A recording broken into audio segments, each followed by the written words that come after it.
A dança do dragão e do grifão. Parte 4. A tempestade se abate. O mar estreito nunca estivera tão cheio de velas. 1.700 navios cortavam as águas como uma floresta flutuante, suas proas voltadas para o oeste, para o destino. A frota se estendia até onde a vista alcançava, um testemunho do poder que 5 anos de preparação haviam construído. Aegon Targaryen estava no convés do príncipe Rhaegar, a nau capitânia, observando o horizonte. Ao seu lado, Daenerys segurava sua mão, os cabelos prateados dançando ao vento salgado. Quantos dias mais? Perguntou ela. 3, se os ventos continuarem favoráveis. 4, se mudarem. Atrás deles, 3 sombras gigantescas cruzavam o céu. Aerion, Viserion e Rhaegal, voando em círculos lentos, seus rugidos ocasionais ecoando sobre as ondas como trovões distantes. Os marinheiros, 20.000 ao todo, trabalhavam incansavelmente. Muitos nunca tinham visto dragões antes, e os primeiros dias foram de medo e admiração. Agora, já se acostumavam, tanto quanto alguém pode se acostumar com bestas que cuspem fogo. Jon Connington aproximou-se, seu rosto marcado pelos anos, mas os olhos brilhando com uma chama que o tempo não apagara. Os batedores avistaram terra ao amanhecer, disse ele. A ponta sul da península de Tart. Estamos dentro do cronograma. Aegon assentiu. E as notícias de Westeros? Chegam fragmentadas, Vossa Graça. Os Lannistérios Tyrell disputam Porto Real. Os Stark reconquistaram o norte. Os Greyjoy causam problemas como sempre. Ninguém espera por nós. Ótimo, murmurou Daenerys. Que continuem assim. O desembarque à costa das Terras da Tempestade surgiu no horizonte como uma promessa.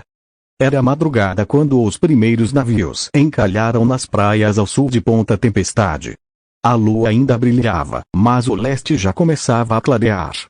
Os Imaculados desembarcaram em silêncio perfeito, suas fileiras tão ordenadas na areia quanto estariam num campo de batalha.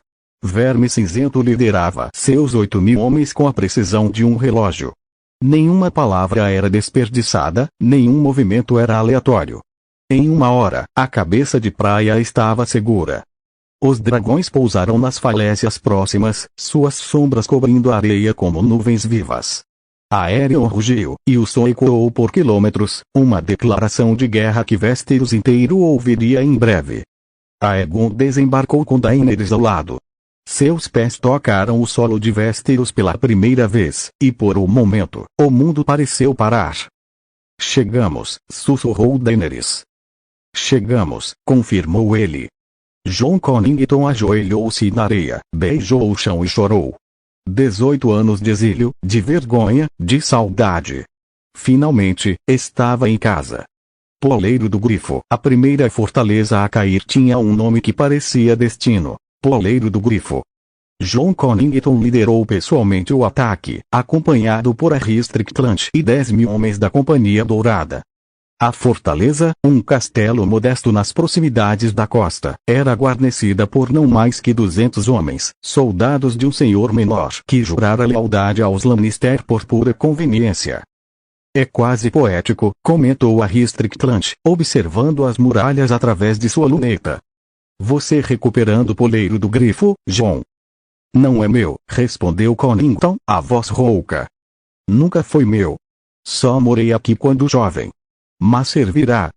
O ataque foi rápido e brutal. A Companhia Dourada, veterana de inúmeras batalhas em Essos, não encontrou resistência significativa. Em 2 horas, as portas foram arrombadas e a guarnição se rendeu. Jon Connington entrou no pátio principal e sentiu as memórias o invadirem. Ali brincara quando criança. Ali conhecera Rhaegar pela primeira vez, num torneio organizado por seu pai. Ali, senhor, interrompeu um capitão. Os prisioneiros. Tratem bem, ordenou Jon. Alimentem, vistam, ofereçam escolha, juntar-se a nós ou partir. Não estamos aqui para fazer novos inimigos. Naquela noite, sob as estrelas de Poleiro do Grifo, Jon Connington ajoelhou-se diante de Aegon. Vossa Graça, tenho 2 nomeações a sugerir. Aegon ergueu uma sobrancelha. Fale. Primeiro, Sr. Rolly Pato do Campo. Serviu-me lealmente por anos, treinou Vossa Graça nas artes da espada, é mais merecedor do que muitos de sangue nobre. Peço que o nomeie para sua guarda real. Aegon sorriu. Rolly Pato do Campo, o cavaleiro simples, o homem que o ensinara a empunhar uma espada, que nunca reclamara das longas horas de treino, que sempre acreditara no jovem Griff mesmo antes de saber que era um príncipe. Rolly, chamou Aegon. Ajoelhe-se. O cavaleiro, um homem robusto de rosto marcado pelo sol e pelo vento, obedeceu como uma confusão visível. Sr. Rolly Pato do Campo, declarou Aegon, tocando-lhe os ombros com a espada, eu o nomeio cavaleiro da minha guarda real. Proteja-me com sua vida, aconselhe-me com sua sabedoria, e honre esta capa branca com seu valor. Rolly ergueu os olhos, marejados.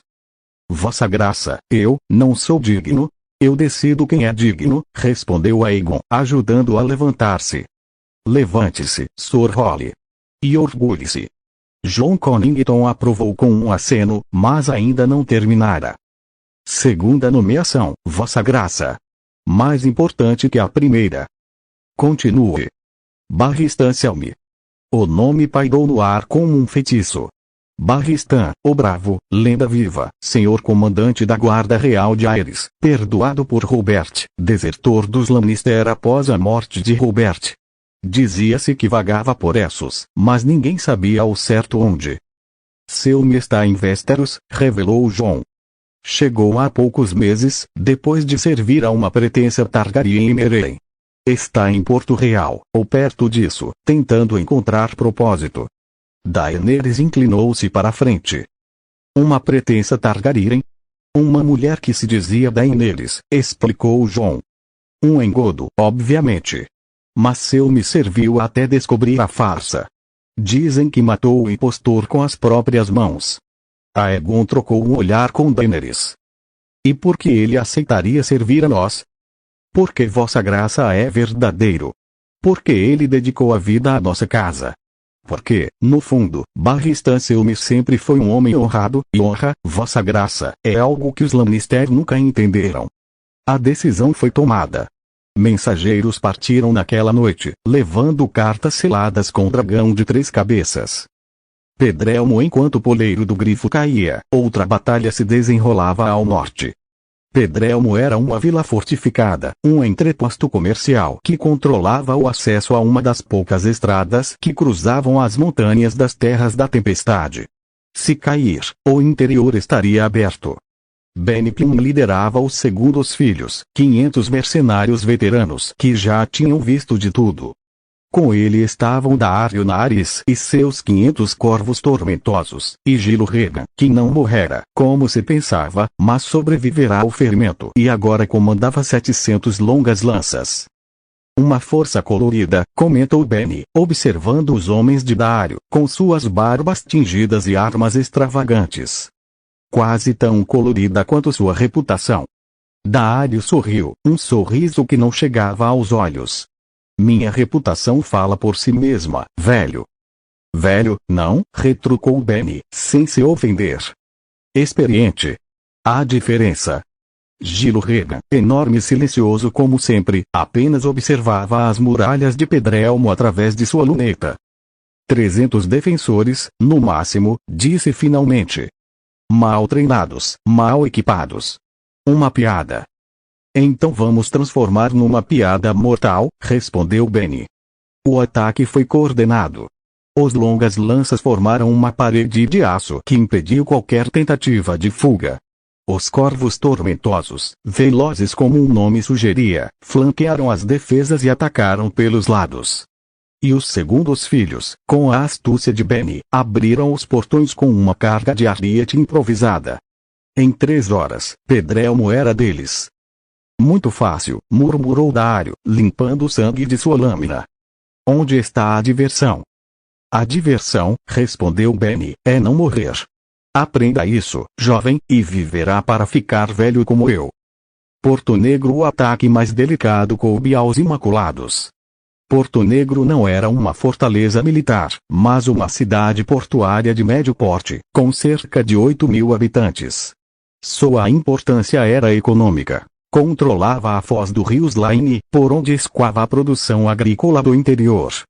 Verme Cinzento liderava 8.000 imaculados. Para ele, a missão era clara: tomar a cidade com o mínimo de baixas civis. A mãe ordenou, disse ele a seus subordinados: não mataremos inocentes. Não saquearemos. Não estupraremos. Mostraremos ao povo de Westeros que não somos monstros.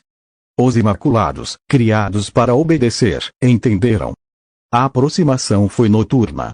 Os navios de transporte encalharam nas praias ao sul da cidade, e os soldados desembarcaram em silêncio absoluto. Ao amanhecer, estavam posicionados ao redor de Porto Negro, suas fileiras perfeitas, suas lanças reluzindo. O governante local, um senhor menor chamado Celtigar, acordou com a notícia de que seu castelo estava cercado. Quantos são? Perguntou, ainda em suas vestes noturnas. Milhares, milordes, respondeu o capitão da guarda, pálido. E dizem que há dragões. Celtigar subiu as muralhas e viu um mar de soldados. No centro, uma mulher de cabelos prateados montava um cavalo branco, e ao seu lado, um homem igualmente prateado. Atrás deles, 3 sombras enormes circulavam no céu. Abra os portões, ordenou Celtigar, resignado. Porto Negro caiu sem uma única morte. Daenerys entrou na cidade como libertadora, não como conquistadora. Ordenou que os armazéns de grãos fossem abertos para os pobres, que os poços fossem limpos, que os feridos fossem tratados. Em uma semana, o povo de Porto Negro a adorava. Vocês vieram nos salvar dos Lannister, disse uma mulher idosa, beijando a mão de Daenerys. Os leões só queriam nossos impostos. Vocês trouxeram comida. Daenerys sentiu o peso daquelas palavras. Ali estavam as pessoas que um dia governaria. E pela primeira vez, entendeu que conquistar era apenas o começo. O Conselho de Guerra, uma semana após os desembarques, Aegon convocou todos os comandantes para Puleiro do Grifo. Ao redor da mesa, estavam os generais que liderariam a invasão. Sor Jorah Mormont, o cavaleiro exilado, agora redimido pelo serviço leal. Sua cicatriz no rosto lembrava um quase fatal encontro com um pirata no mar de Mirt. Seus olhos, quando olhavam para Daenerys, ainda carregavam afeto, mas era um afeto puro, de servo dedicado, não mais de pretendente. Jon Connington, o Grifão, mão direita do rei, estrategista-chefe, o homem que mais ansiava por esta guerra. Barristan Selmy, que chegara há 2 dias, cavalgando sozinho de Porto Real. Quando entrou no salão e viu Aegon, ajoelhou-se e chorou. Você é a imagem de Rhaegar, dissera. A mesma graça, o mesmo olhar. Juro por minha espada, vossa graça, não falharei com você como falhei com seu pai. Aegon nomeara senhor comandante da guarda real na mesma hora. A capa branca, manchada de honra e história, agora cobria os ombros do velho cavaleiro. Harry Strickland, capitão-general da Companhia Dourada, sempre relutante, sempre cauteloso, mas eficiente. Verme Cinzento, comandante dos Imaculados, cuja lealdade a Daenerys era absoluta.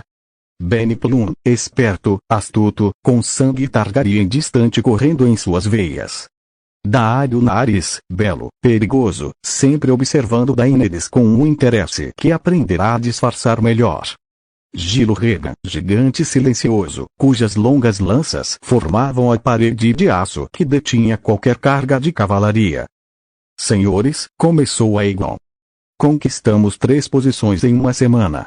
As terras da tempestade estão abertas para nós. Mas isso é apenas o começo. Barristan Selmy apontou para o mapa. O próximo alvo deve ser Capela da Donzela. Controla a estrada para o interior. Depois, Punho de Pedra. E então Ponta Tempestade, completou Jon Connington. O berço da nossa casa. O símbolo. E os senhores locais? Perguntou Benny Plum. Alguns já se declarou.